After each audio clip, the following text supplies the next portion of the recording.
Relations and all the implications. Fox News contributor and former Chief Assistant U.S. Attorney for the Southern District of New York, Andrew McCarthy. Fox News contributor Sarah Carter, Fox News analyst and Fox Nation host Lawrence Jones, and Wall Street Journal columnist and Fox News contributor Kim Strassel. What a lineup of experts to get into this important topic. Andrew, I want to start with you. You've been all over this story, just as Sarah and Kim have. Before we get into some of the details, I'd love you to just, if you could, take us right back to the beginning. Tell the story of how we got here and why. Steve, I think the best way to look at this is what the FBI and the Obama administration wanted to do here was really audacious, if you think about it in terms of the idea of trying to continue an investigation after a new president has come into power and is in a position to shut down the investigation when the president ultimately is the target of the investigation. And I think what happened specifically with General Flynn is that while the president brought in a lot of people into his original administration who had various types of expertise, he was kind of short on people with a lot of national security and foreign relations background. General Flynn was an exception. He was a savvy intelligence operator. He had been the head of the Defense Intelligence Agency. He knew how the FBI worked in conjunction with the intelligence community. And it is inconceivable to me, if you wanted to continue an investigation of the president during the president's administration, that they could have pulled that off with a sophisticated intelligence actor being the national security advisor and being loyal to the president. He would necessarily have found out that they had investigated the Trump campaign.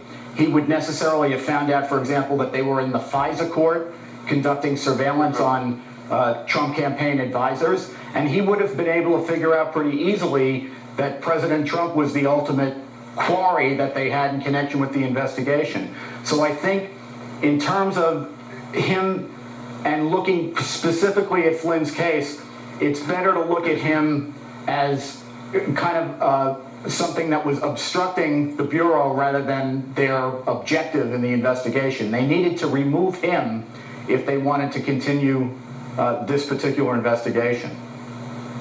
I think that's such a key insight to what was going on here. But there's a follow-up question I got, which is, if that's the case, if the aim was just to stop Flynn from stopping their real goal, which is to take down the president through the Russia investigation, really that was achieved when Michael Flynn was fired in the very early days of the administration. So why then, when you have Mueller coming around, why did they keep going after Flynn? Well, I think two things happened. First, Flynn wasn't the only guy they needed to sideline. The Attorney General was also in a position to know what was going on, and he was sidelined shortly after that. But I think what happened, Steve, is that in May, when the FBI Director Comey was fired, by that point in time, they know that there's no collusion case.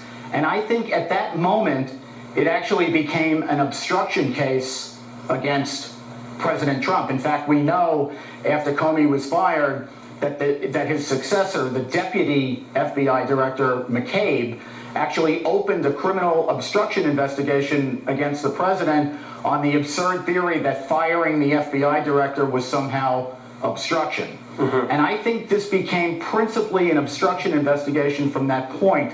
And getting Flynn, once Mueller was in place, getting Flynn to plead out to misleading the FBI agents, while that would ordinarily make him a bad witness in most cases, in an obstruction case, when the whole objective is to subvert the judicial process, it's probably not so bad to have a witness, if you can squeeze the witness for information, to have a witness who pleads guilty to subverting the process.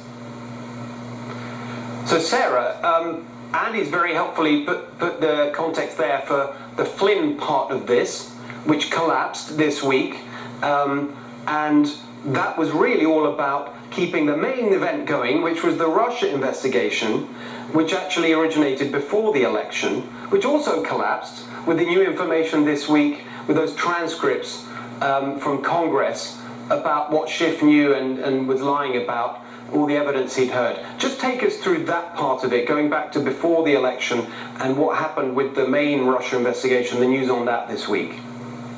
Well, I think there are a number of things here that happened, and Andy very well described part of what happened with Flynn. Remember, they were also diametrically opposed, the Obama administration and the Trump administration, and Flynn was Obama's nemesis. He was head of the Defense Intelligence Agency, but I interviewed Flynn quite often during 2016, 2015. I knew him when he was a J2 at the Pentagon, even before he was at the DIA, and he wasn't afraid to approach Obama and tell President Obama exactly how he felt. In fact, one time he told me during an interview, he said, my job was not basically to make the president feel good.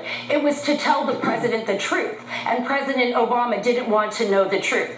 So now we move into all of these transcripts and everybody that was involved in the administration, from James Comey to John Brennan, everybody was, and these were people that were directly targeting President Trump and Flynn as well, for all the reasons that Andy said and more. And they were doing this mainly to protect the policy, to protect Obama's policy. And they all lied, because what they did was, it wasn't just Adam Schiff, Steve, it was every single one of them. It was James Clapper, it was John Brennan, it was Susan Rice, it was Evelyn Farkas over at State Department. Every single one of them, behind closed doors, said they had no evidence of Russia collusion. They had no evidence the Trump administration had ever conspired with Russia. And then they come out into the public and say the opposite. So, Kim, what's that about? I mean, that's the thing, just the intensity with which they pursued this Russia investigation. What's your take on that? Okay. Well, look, basically what this was is that you had the FBI make a series of egregious errors and mistakes and bad judgments over the end, well, most of 2016 and going into 2017 by pursuing baseless allegations that, again, came from the rival campaign. Let's not forget that as well, too. They never expected Trump to win. And then once he did, and as Andy was mentioning, it became about how do you keep this going? How do you try to justify it? And as they continued to go on, there was no way to do that. And ultimately, the only way to do it, you leak all this information throughout the spring. After Comey gets fired, he specifically engineers a special counsel. The very same people who had run the FBI probe and run this circus of the DOJ, the career people, transfer over to the Mueller team. The Mueller entire operation, they knew there was no collusion at this point. He was appointed in order to justify and legitimize what the FBI had done before. Because if you just looked at it as on its face, it was indefensible, and that was all about to come out. But if you get a special counsel appointed, suddenly it looks as though there's some there. And then you fast forward to August when Rod Rosenstein puts out his scoping memo, and you realize how hard they were straining to come up with anything for Mueller to actually investigate it. And most of that memo giving Mueller his marching orders isn't even related to Russia. Yeah, it's unbelievable. I just want to say thank you for your analysis, all three of you tonight, but more importantly for being right about this all along, for all your reporting throughout this whole situation. It's just been great to see, and thank you very much.